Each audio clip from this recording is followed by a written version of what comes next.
सुनाया कि एक नृग नाम के राजा थे। नृग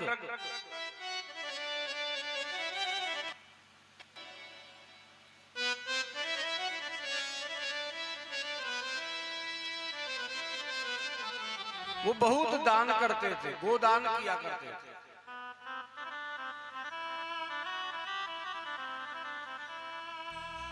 सुखदेव जी कहते हैं कि राजन एक गाय 2 ब्राह्मणों को दे दी। 2 ब्राह्मणों को कैसे दे दी कि एक ब्राह्मण को पहले दी, वो ब्राह्मण लेकर के चल दिया, वो गाय मार्ग से छूटकर भाग गई, फिर गायों में आकर मिल गई। राजा प्रतिदिन एक गोदान करते थे, दूसरे दिन उसी गाय को फिर दान कर दिया।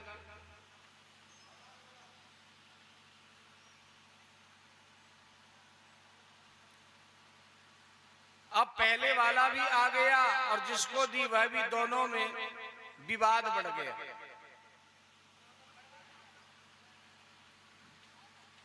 अब ये निर्णय नहीं हो सका कि ये गाय किसको दी जाए। पहले वाले ने कहा मेरा हक है, दूसरे वाले ने कहा संकल्प मेरा भी हुआ है।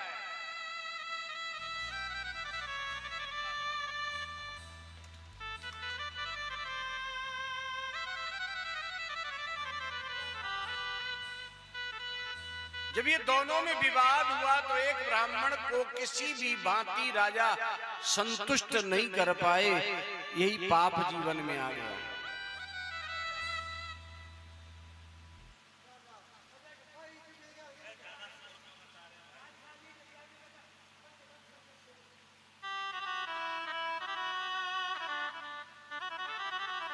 सुखदेव जी कहते हैं कि राजन जब मृत्यु पाकर के वह राजा गए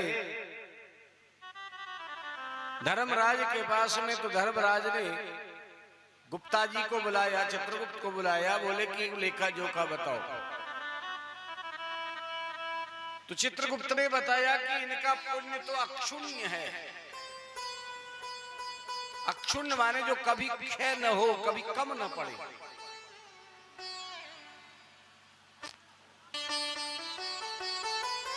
लेकिन छोटा सा पाप है। तो पूछा गया कि पाप भोगोगे या पुण्य भोगोगे? तो राजा नृग ने कहा कि पहले मैं पाप ही भोग लूं, और पाप भोगने के लिए उनको गिरगिट योनि में भेज दिया, यानी करकेटा की योनि में भेज दिया।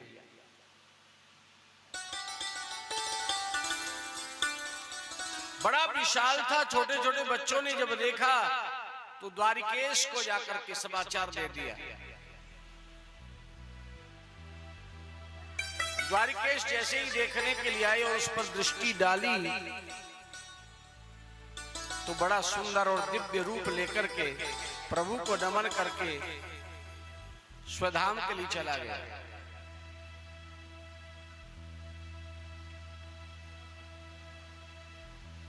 प्रभु दर्शन से गोस्वामी जी मानस में कहते हैं, माम दर्शन, मेरा किसी को दर्शन होता है तो धन दौलत वैभव नहीं देता हूं, मैं क्या देता हूं?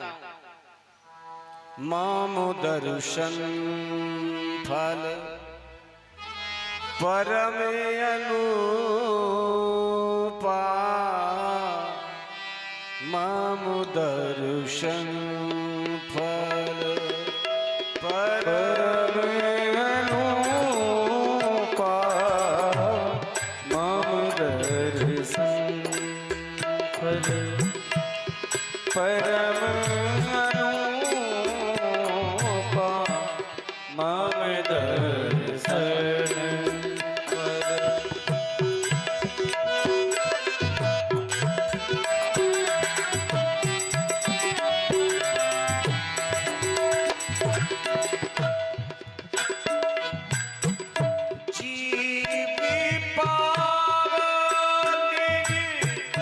सहज स्वरूप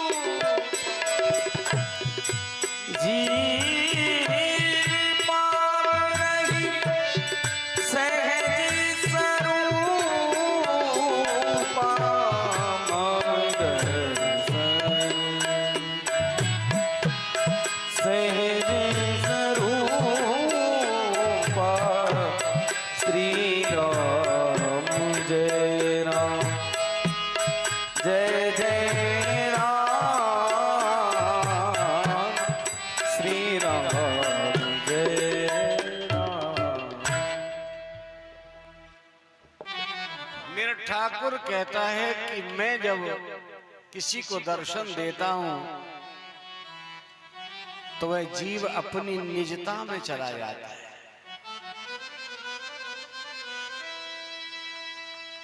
अपनी निजता में चला जाता है और जीव का निज स्वरूप क्या है, निज स्वभाव क्या है, वो सत्य चित और आनंद है। वो अपनी निजता में चला जाता है, उसी आनंद में खो जाता है। आपको बढ़िया सा दर्शन हो जाए तो क्या होगा?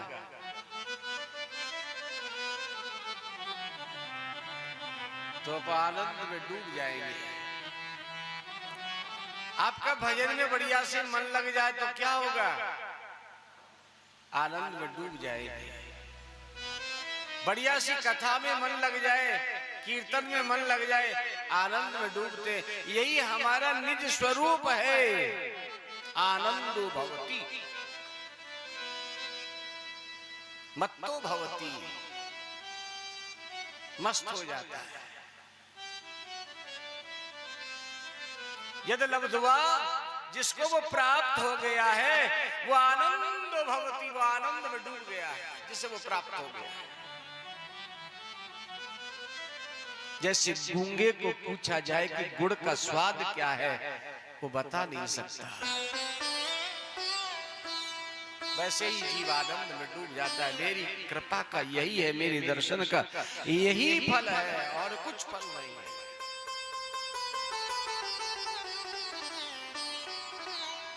नदी कब तक भागेगी, कब तक भागेगी? 1000 किलोमीटर, 10,000 किलोमीटर, लाख किलोमीटर, अंततः सागर में जाना ही होगा, क्योंकि उसका अंतिम स्वरूप ही सागर है, उसका निज स्वरूप ही सागर है।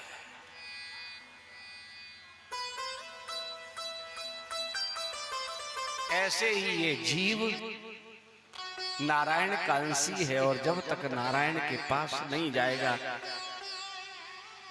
भागते भागते भागते भागते इसको शांति नहीं मिलेगी। ये बिंदु सिंधु है, ये आनंद बिंदु है, इसे सिंधु में मिलना है, आनंद सिंधु में मिलना है।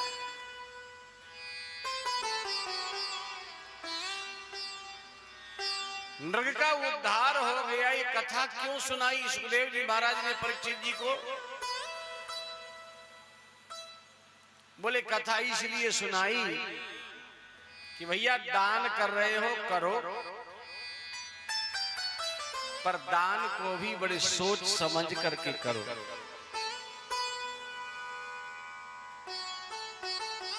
त्रिदानम त्रिनाशम दानम उच्यते, किया गया दान 3 प्रकार से नष्ट हो जाता है। दान को श्रद्धा से देना चाहिए, अगर श्रद्धा से न दिया, अश्रद्धा आ गई तो ना तो दाता को न ग्रहीता को कोई फल मिलने वाला नहीं है।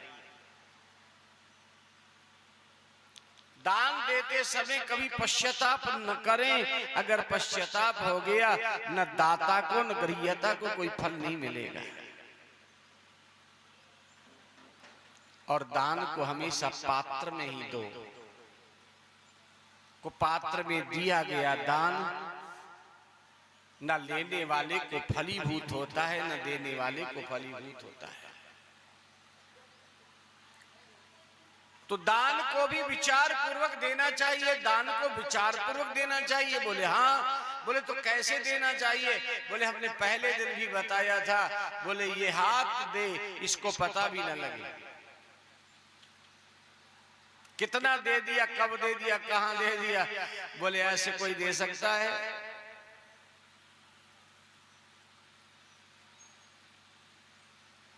इस हाथ को पता न लगे ऐसे कोई देता है दान? बोले आइए हम सुना दें तुमको एक इतिहास।